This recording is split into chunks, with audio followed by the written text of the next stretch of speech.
I know. I know. I just streamed this a couple minutes ago. Also, I got a nosebleed in that time, but not that you guys would care.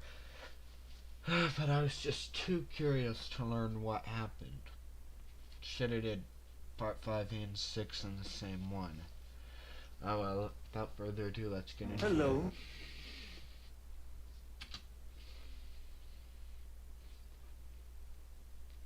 Oh no.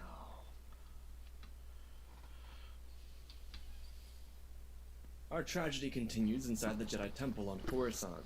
Luna woke up to the sound of clone troopers clearing and sweeping the area. Luna rubbed her cheeks. They were dry from the tears of the night before. Luna saw a small glimmer of light from a hole in the small cocoon that she was trapped under. She could tell that it was daytime, so she ever so peacefully and carefully used the Force to lift the pillar overhead to the side so she could crawl out. When she did, she stretched her legs for the first time in more than 10 hours. She looked around. She didn't see a soul. Luna grabbed her thigh where she was clipped the night before. It hurt terribly, but she could at least walk on it.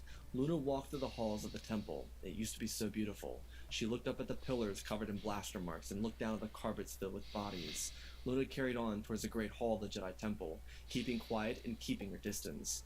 Across the temple, there were little groups of clones, though it seemed like most of the 501st cleared out. Luna looked across the way and saw a small child get up and begin to limp across the walkway. Luna knew it would be too dangerous to try and engage with the youngling. If the child could survive, then she could continue to survive.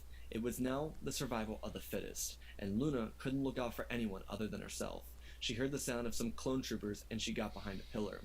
The clones walked by and they stopped, asking if they heard something. The clones then saw the little girl walking across the walkway, and one of the men mentioned being able to secure another kill. Luna stepped out from behind the clones, and before even giving them a chance to notice she was there, she ignited her lightsaber and dragged it across the back of their knees. They both fell to the ground in astounding pain.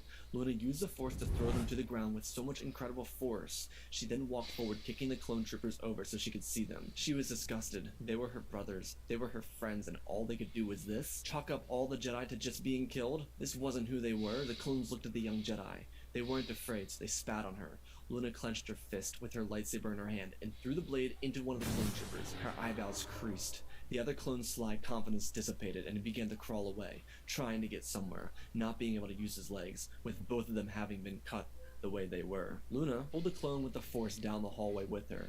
She didn't say a word, just dragging his face along the carpet. He tried to plead with her, telling her that it wasn't what she thought, but he was still trying to grab a weapon. The carpet burn across his face was excruciating.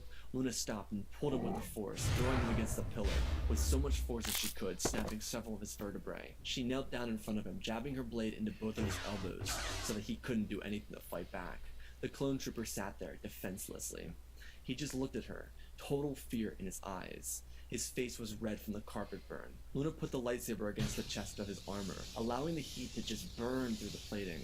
Luna tilted her head ever so slightly and watched the clone realize what she was doing. He shook his head. He tried to talk her out of it, but she pushed a little harder, cutting completely through the armor and slowly beginning to cut through the fabric underneath, burning his skin beneath that. The clone panicked and looked to both of his sides, looking for someone to save him. Luna just told the clone that no one would save him, just like no one saved all of her peers, all the little kids. As she drove the lightsaber a little further, pulling each cell of skin apart slowly. The heat alone brought sweat down his face. The clone too panicked to yell for help, too concerned for anything, hoping that the Jedi would do what any Jedi would do and spare him. The clone trooper tried to make excuses for his actions, but Luna didn't care, pulling her blade away and slashing down to his arm, removing it, and waiting just long enough for the shock to jolt him into a world of pain before swinging her lightsaber across his chest and killing him. Luna deignited her weapon. A tear slipped down her face. What had she done? Who had she become? Luna put her lightsaber on her belt and began walking through the temple. She was looking for a way out. It's obvious that the clones would guard the main entrance. From down the hallway, Luna heard the sound of blaster bolts. They began firing, and then the clones sounded off, as if they had just killed another Jedi. Luna ran forward and peered around the corner. She looked at the group of clones. They were standing over a couple of Jedi younglings. Luna recognized one of the Jedi. She knew her, and they just killed her. Luna couldn't stop herself. There were 4 clones, but she couldn't stop. She stepped around the corner, telling the clones that she would like to be taken in for questioning. The clones turned towards her. Luna just told them that she had information about other Jedi. She was going to give it over to them. The clones looked at each other, raising their blasters and walking forward, demanding Luna put her hands up. So she did. The clones got closer and closer, and when they were within 20 feet of her, she clenched both of her fists, and 2 pillars began to lose their ability to hold together, and the bases dropped out from under them. The clones looked up as they cried out and ran forward. Luna reached out with a grin on her face and pulled the pillars down faster. 3 of the clones were instantly killed. 1 of them was still alive. His legs were crushed, and he couldn't reach his blaster. Luna climbed over the pillars and saw the clone trying to reach for his comlink, trying to reach out for help, so naturally, Luna reached her hands out. She felt so much power in this moment. The clone trooper began to choke as Luna looked at him. She stood over him, choking him until she heard his neck snap. Luna snapped back into reality and she ran over to the woman she recognized. It was hard not to recognize this Jedi. She was still one of the few who still wore High Republic garments. She was protecting the younglings. It looked like she saved a collection of younglings, but they were discovered before they could escape. Luna knelt down next to Natabre and gently moved her hair out of her face and closed her eyes. Luna got up and made her way for the exit. First, she would try the side of the temple. It would be a bit dangerous considering it would lead to the city of Coruscant itself, but it was better than staying inside the temple. Luna was by herself. That was the simple truth. If she didn't look out exclusively for herself, then she would likely be killed by the clones too. Luna got to the edge of the temple and opened the door. She saw a small group of clones huddled up. They were clearly waiting for some of the Jedi to get back, so Luna would make their job a little harder. The clones since Order 66 seemed to be a little bit detached for whatever reason, which Luna found a bit weird. She ran across the side of the temple. The clones heard footsteps, and the 6 of them turned around towards her.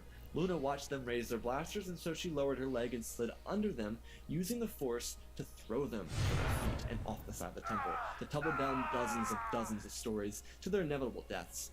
Luna grabbed her thigh again. She could feel the pain from the wound. She couldn't go back inside the temple to deal with it. She had to find another way to deal with it.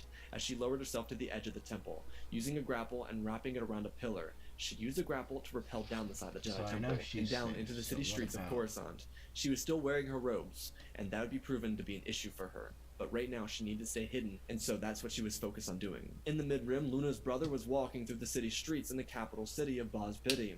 He was still so horrified. He didn't see any clones, and the last interaction with the clones he had was watching his brother be executed by B-1 battle droids. Titus was ducking through alleyways, keeping his eyes out. All he saw were battle droids and tanks. Though, there was one concerning issue. A Republic light cruiser just entered the atmosphere and was currently sitting just outside the city gates. With the recent behavior of the clones, it wouldn't be weird to assume that the clones or the Republic would just get more aggressive with their warfare techniques. Titus was really worried about his sister, and he was looking for a way to find her, or at least get to her in the hopes that she was still alive. Though he didn't know where to search, so he would go to the Jedi Temple first. It seemed like the best way to find out where to go. Not to mention, Titus got a message from Anakin Skywalker himself, one that was sent to every Jedi telling them that the war was over and it was time to return to the temple. It was kind of weird to assume that was the case, but Titus was happy to know that the temple stood. A message like that gave him hope that his little sister made it back to the temple. Maybe Master Kron and Luna made it out alive, but all Titus knew was that there was one safe haven in the galaxy, and that was the Jedi Temple. Titus found a spaceport, except it was shut down. No one was really allowed to enter or even leave it, though Titus didn't really care for the rules put in place by the enemy. So, he in turn used his Jedi weapon to cut through the door and get into the hangar area. Titus looked around at the numerous vessels inside the Bay Area, and there was only one ship that didn't have a gravity lock on it. The ship was a Razor Crest. It was a bit bulky for Titus, but it would do the job. So he entered the vessel. Titus looked around. The ship obviously belonged to a bounty hunter before.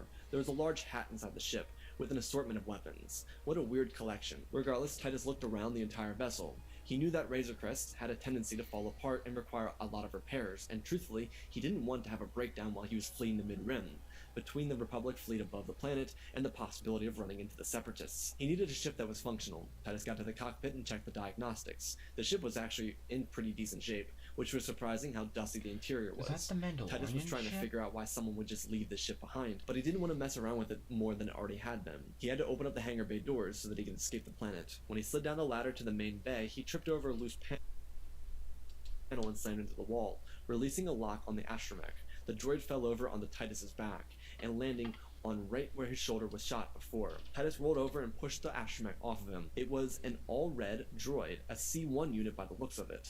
Titus pushed the droid back against the wall, speaking aloud to himself, saying that he would mess around with the droid when he got into hyperspace. He left the Razor Crest after turning on the engines and went to the control panel for the hangar bay and pulled on the lever to open it. When he did, the doors creaked and croaked open. The Jedi Knight ran back to the Razor Crest and closed it up as he lifted off the surface of the planet and departed the system. When he got into space, he could see the Republic fleet, and it looked deathly still. There was an odd feeling about everything. There was a terrifying aura about the fleet, and Titus couldn't put his hand on it. Regardless, he pushed the ship into hyperspace and went back down into the cabin to investigate this droid that was covered in dust. When he got down the ladder, the droid was missing. Titus panicked for a hot sec because C1 series were known to be a bit bad with their tempers and use expletives towards living beings a lot. Titus looked around, lowering his stance and squaring his shoulders so that he could move the droid away from him if it moved on the attack. The sound of wheels turning towards him made him jump back, using the force to push the droid to the far side of the ship. The C1 stopped and looked at him, waving one of his arms at him. Titus told the droid he wasn't here to hurt it. He was a Jedi. He could be trusted. The droid wheeled forward just a little bit and changed its overzealous behavior. Titus asked the droid what its name was. The droid beeped at him that his number code, which was given, was C105T. Titus reached out his hand to touch the droid, saying to him that it was nice to meet him, before he was shot. The shock sent Titus back into the wall. The Jedi Knight rolled his eyes and got back to his feet, using the force to lift the droid up into the air, holding him in mid-air. Titus told the droid that if the droid didn't stop acting like a hooligan, he would strap him to the engine compartment when they landed. The droid didn't take too kindly to this hostility, but in a way, it kind of worked. The C1 series, even with its nasty behavior and temper, responded really well to sass, wit, and even a bit of hardcore sarcasm. Titus was prepared to put this droid into a whole new world of all of that. The droid beeped at Titus, cursing him out, and saying a number of incredibly aggressive things. Titus just looked at the droid and asked if he was done yet. The droid spun his head around. Titus told the droid that if he told him about everything that happened to the ship, maybe they could become friends. It was obvious the droid's owner had abandoned him. Titus said he wouldn't abandon the droid if the droid was kind enough to be friendly. The expressive droid decided to negotiate his own terms of surrender, and so Titus let the droid down and then asked about the droid and everything there was to know. C1 told Titus that the name he was given was Lugnut, and it was given to him because of his stubbornness. Titus had a hard time figuring out where that stubbornness came from. The droid stopped and looked at the Jedi as Titus laughed, saying that he was joking and telling the droid to carry on. Lugnut told Titus that he was picked up from a scrapyard by a bounty hunter, but the bounty hunter truthfully was a wannabe Cad Bane, and that ended up costing him his life, especially when Cad Bane found out that said bounty hunter had a cooler hat than him, and felt the need to take that hat from the dead body. Cad Bane shut Lugnut off and deposited the ship to Boss Pity and received a hands-on reward for it, and used the money to do whatever he wanted with it. Lugnut didn't have much data inside of his memory banks from before he was found by the bounty hunter. All he knew is that he worked on board a large starship from a number of years before, and the only reason Lugnut knew that is because one of the memories pre-scrap heat were inside the same ship, doing the same mundane tasks, acting like any other drone, which Lugnut was certainly not. Titus found the story to be a bit sad, but told the C1 droid that he would take care of him, as long as he allowed him to. Titus expressed that the Clone Wars were just over, and when they returned back to the Jedi Temple, everything would be safe. Though Lugnut had no clue what Titus was talking about. Having been shut off for the last 5 years, Lugnut missed the entire build-up to the Clone Wars and the entire war in general, so Titus made an executive decision to tell the little droid about everything that had happened. On the planet of Coruscant, Luna was making her way through the city streets. Originally, it was all clear on the surface level, but as the day picked up, labels filled the streets telling all citizens to report if Jedi had been seen. Luna knew she couldn't be found wearing Jedi clothes anymore, so she found a homeless woman around her size and asked her to switch. The homeless person wasn't sober, so it was an easy trade to make. Luna took the clothes from the woman and allowed her to have the robes of the Jedi. Because Jedi robes were made out of the best material, the homeless woman gave Luna her best pair of clothes that had recently been cleaned. It was a great treat for the young Jedi. Luna watched shock troopers run through the streets, removing hoods from people. Luna knew that they would have a hard time knowing if she was a Jedi or not. She blended in with a lot of the population, and no clones would suspect her of being a Jedi. There was nothing stating the obvious about her. Citizens were being searched when they came to a certain checkpoint, which meant Luna couldn't just go anywhere on the planet. Her best option would be to go down to the lower levels. Clone troopers always went missing on lower levels, so once she got down there, she could take her pick of revenge on as many clones as she wanted.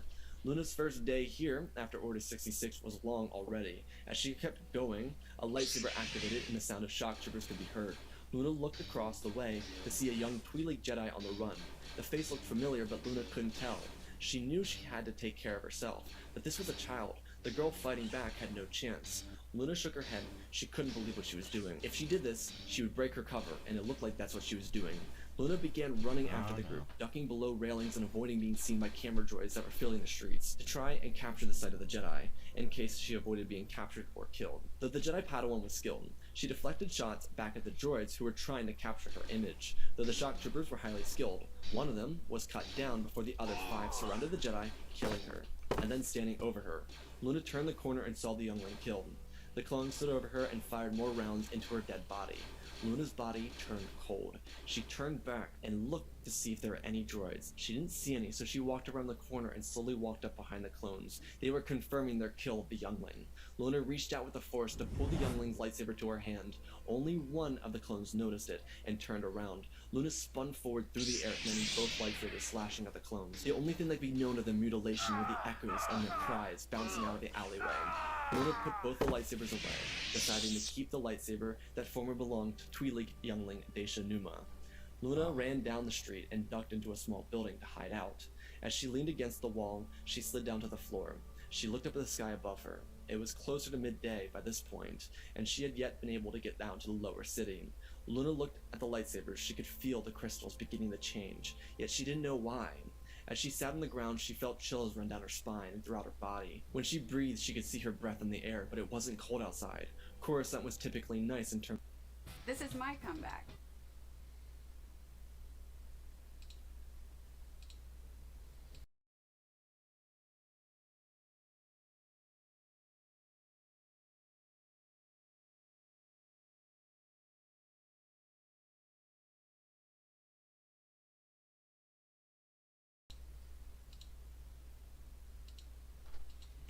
On the galactic temperature range, Coruscant was typically 21 degrees, or by outer rim scale, it was typically 70 degrees. This was because the city of Coruscant was located in such a high atmosphere that it typically would be really cold, but on top of that, the concrete jungle created a warmth to balance out the cool temperature, of course, especially when the sun was out. Luna wasn't cold, but she felt cold. It was much different of a feeling. It wasn't as simple as just being cold because of temperature. The Force was reaching out to her belligerent behavior in the last 24 hours. Luna was becoming someone different. She was no longer the person she was before the Purge. Luna sat herself down, holding her breath, trying to get a grip on what it is that she did to those clone troopers. It was horrific. It wasn't the Jedi way.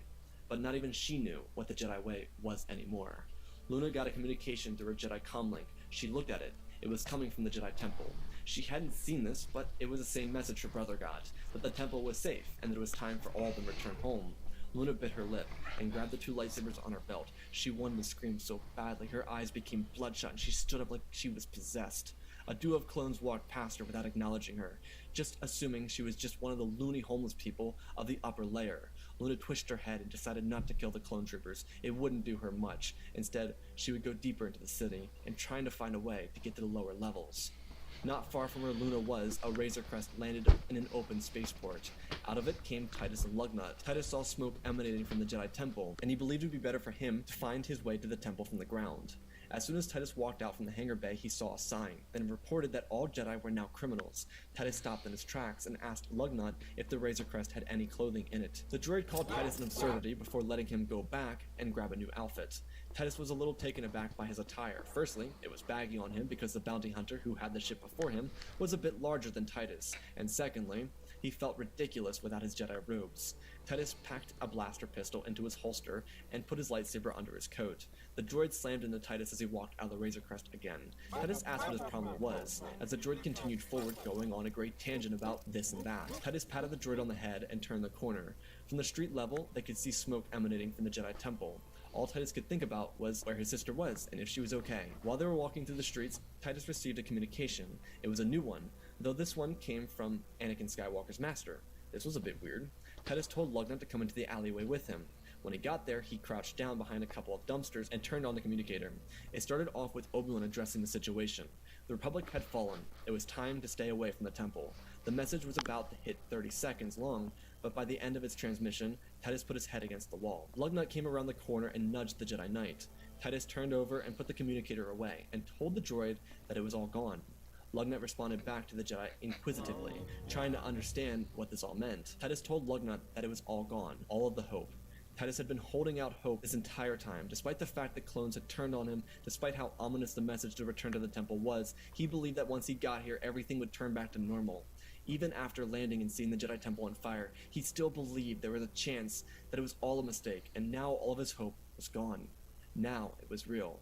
The Jedi had been defeated, and they had to go into hiding. A small part of Titus wanted to go to the Jedi Temple to see if he could find Master Kenobi, considering the message just came through, but it would probably be a bad idea. Titus told Lugnut that they should go far away from Coruscant. It's likely this new empire that Kenobi referenced would begin to lock down everything on the city world. Considering Kenobi mentioned something about this rising empire, it'd be a good idea to avoid said empire, in his mind. Titus took a deep breath and told the droid that it was time to move on from being a Jedi. Before Titus could leave, he heard the sound of a little girl. The voice called out from the alleyways she was in. He turned around and looked for what he was hoping to be his sister. It wasn't. It was a Jedi youngling. Titus asked who it was before the girl told him that her name was Katuni. Katuni was noticeably limping. She had been very badly hurt. Titus ran over to her and asked what happened. Katuni stumbled over and fell to her knees. She had blaster marks on her thigh, arm, and one in the side of her stomach. Katuni started to cough as Titus caught her and kept her from hitting the ground. Katuni told him that it was awful, everything. The clones came in and they killed everyone. A chill ran down his back. Titus told Katuni that she could tell him everything. She shook her head, telling him that if he was seen carrying her, then they would both be killed. Titus knew that, so he ripped open a bag of trash and emptied it and told her to get into it. She couldn't argue with that. It was actually a clever plan. So she climbed into it and he slung her over his shoulders and began walking through the city streets. They weren't too far away from the landing bay where they were parked, so the trio quickly got into the Razor Crest and entered it. When they got in, Titus told Lugnut to get the ship ready for launch. The droid beeped and bopped and got up the ladder using the rocket booster on the bottom of him and got the bridge on and turned on the engines. Titus pulled out a small cot, putting Katuni down on it and grabbed some medical supplies for her. He used everything he could to patch her up. She told Titus that she was scared, but it wasn't because of this current moment. Katuni was living in the past. It wasn't her fault. The pain she was feeling put her back into the moment. She began to narrate it to Titus as it was happening. She didn't realize she was doing it either, which was the most tragic part about it. Titus put a pod onto her shoulder and she passed out. While she was out, Titus patched her up before heading to the cockpit and prepared to depart for deep space.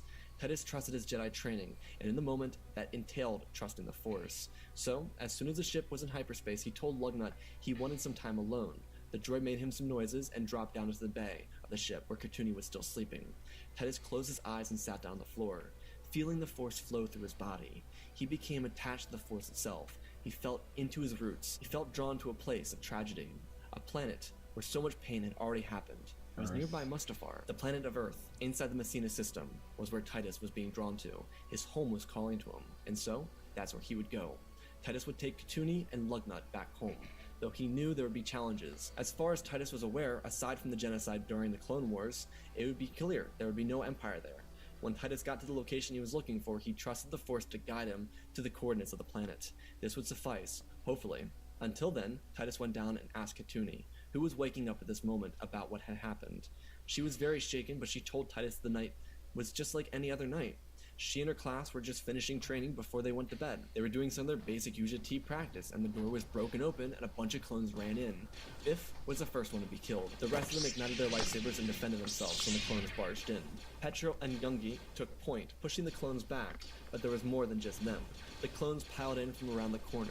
That was when Katuni was grazed across the side with a blaster shot. She was very badly hurt by it, but she, Ganudi, and Zat got out of the room. The minute they got out of the room, Petra was domed in the head. The 4 remaining students were horrified. That was when Katuni got hit in the thigh trying to escape. Ganodi was cut down by several blaster shots. Gungi ran forward trying to use the Force, and he threw the clones back. He was the physically strongest out of the bunch, and he picked up Katuni. Zat was right with him as the trio made their escape. The temple was filled with terror. They saw Jedi Masters and Knights alike getting cornered and taken down like wild animals. Zat and Gungi used their lightsabers to defend themselves. Instead of looking for an easy way out of the temple, the 3 of them made their way to the Jedi Archives, where a large collection of the remaining fighters were. The Jedi Temple guards were blocking the doorways. When they got down there, the wall bursted open, and one of the clones shot Zat down and clipped Katuni in the shoulder. Gungi did everything he could to get her out of the temple through the lower exit level, which worked to perfection. That is until they ran into the clones, which a number of them were stationed around the temple, thanks to Skywalker's knowledge of the temple layout. When Gungi and Katuni got down there, out of the temple, they were escorted by a Jedi Knight who was cut down by a number of clones too. And then, those clones chased the Wookiee Jedi. Gunky carried Katuni for as long as he could, until she became too heavy for him to carry, which is why she was left in the dumpsters. It was far away from where the clones would find her, and it ended up working. Though Katuni would remiss if she didn't mention how afraid for her classmate she was. Katuni didn't know if Gunky survived. All she could do was hope that he had. Titus told her that he understood. His sister was somewhere in the galaxy too, but they had to listen to Master Kenobi. If anyone knew what to do, he did. When they arrived in the Messina system, Titus piloted the ship around the planet and felt called to go down towards a sea surrounded by a large amount of land. The ship sped around and Titus landed on a small island not far from a big piece jolting away from the continent. This, despite the carnage, looked like a sound place to set up camp. But when they landed, Titus noticed that the entire city was reduced to rubble. There was destruction everywhere, and there wasn't even a sight of a living being. It might be eerie, but there was something about this planet that made Titus feel and believe that they should be here.